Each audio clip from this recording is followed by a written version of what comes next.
Hello, everyone. It's your boy Terrence here with Hollywood Already Did It, and today we get the first look at the new horror film from the follow-up to The Shining and Doctor Sleep, directed by Mike Flanagan, based on Stephen King's novel of the same name. And we'll get into it after the jump.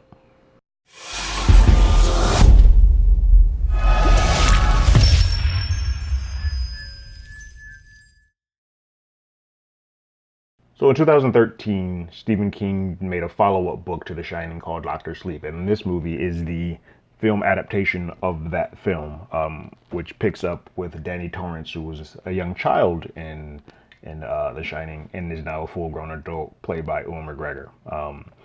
And as you guys know, if you've ever seen The Shining and read the book The Shining, there's some slight differences that Stanley Kubrick does with that film, and apparently Mike Flanagan has said that he's going to kind of honor both, which would be cool, because I think that Shining movie with Jack Nicholson is a staple, and a lot of people, knowing this is a kind of a successor to that, will want some type of homage back to that. So, but let's go ahead and take a look at the trailer.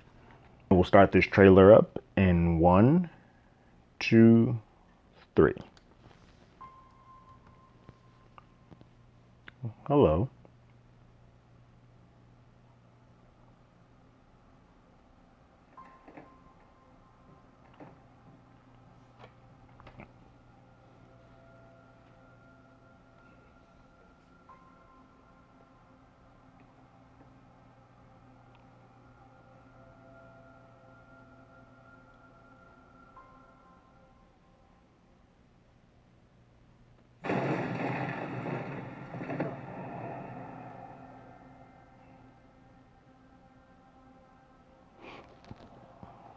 Oh boy.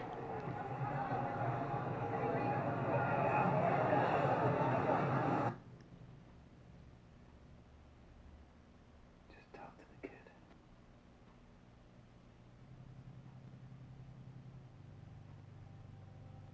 You're magic, like me.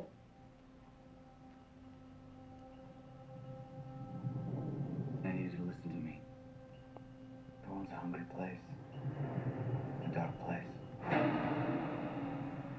Hi there. I only met 2 or 3 people like us. Becca Ferguson. They died. When I was a kid, I bumped into these things. So just some flashbacks. Okay. I don't know about magic. I always called it The Shining.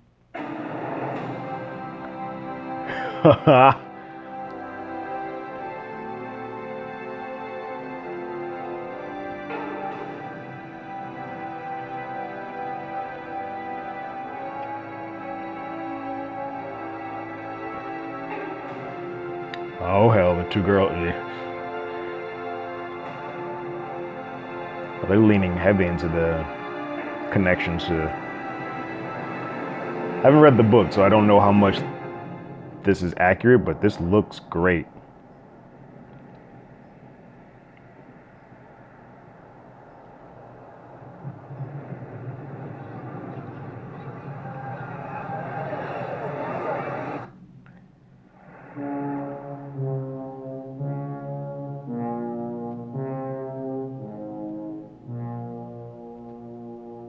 Oh, that looks nice. And Cliff Curtis, yeah, I'm in. That looks okay. Yeah, I'm down. I'm down for that. I definitely get the vibes that you need to have seen The Shining or read The Shining or be familiar with The Shining, which if you're seeing this movie or if you're a fan of Stephen King, you would have. But I think if you're trying to jump in new, you need to watch that before this, because it seems like there's going to be a lot more connecting fibers than a typical movie having this much time between from one to the other, or same with the book from 77 to 2013. But I'm interested. I hope. We all know that Stephen King doesn't care that much for a lot of his adaptations. He really didn't like a lot of the things that The Shining did, so I hope that he's more in line with this one, and I hope both he can be pleased with what it turns out and the audiences can as well. But I think that looks good. I'm waiting for November 8th. That gives me something else on my list of movies to see this year. What do you guys think about it? Did you like it?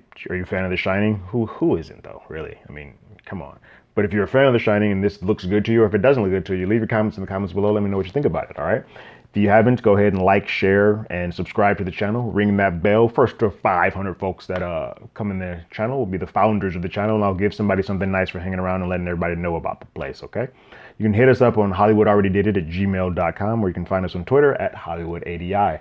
And we also have a podcast by the same name that's on Apple Podcasts and Spotify and Google Play, anywhere that plays podcasts.